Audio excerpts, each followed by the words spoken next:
କାହା ମୁହଁରେ ହସ ଫୁଟେଇବା, ବିନା ସ୍ୱାର୍ଥରେ କାହାକୁ ସାହାଯ୍ୟ କରିବା, ଏଇଟା ଆଜିକା ଦୁନିଆରେ ଗୋଟେ ସାଧାରଣ କଥା ନୁହେଁ।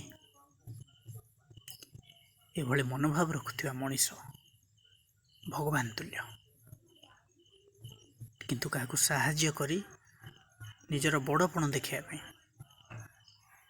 ଫଟୋ ଉଠେଇ ଭିଡ଼ିଓ ସୁଟିଂ କରି ତାକୁ ସୋସିଆଲ ମିଡ଼ିଆରେ ସେୟାର କରିବାଟା, ଏଇଟା କି ପ୍ରକାର ସାହାଯ୍ୟ? ଅନ୍ୟର ଗରିବୀକୁ ଦୁଃଖକୁ ସୋସିଆଲ ମିଡ଼ିଆରେ ସେୟାର କରିବା କେତେ ଦୂର ଠିକ୍? ମୋ ମତରେ ବିନା ସ୍ୱାର୍ଥରେ ବିନା କାରଣରେ ଯେଉଁ ସାହାଯ୍ୟ କରାଯାଇଥାଏ ସେଇଟା ହିଁ ପ୍ରକୃତ ସାହାଯ୍ୟ। ନା ଆମେ ଏଠି କେହି ଧନୀ, ନା ଏଠି ଆମର କ'ଣ ଅଛି, ନା କିଛି ନେଇକି ଆସିଛେ, ନା ଏଠି କିଛି ଆମେ ନେଇକି ଯାଇପାରିବା, ନା ଏଠି କିଛି ମୋର ନା ଆଉ କାହାର। ଯଦି ଆମ ମାଧ୍ୟମରେ କାହାକୁ କିଛି ଖୁସି ମିଳିପାରୁଛି, ତେବେ ଚାଲନ୍ତୁ ସମସ୍ତଙ୍କ ମୁହଁରେ ହସ ଫୁଟେଇବା।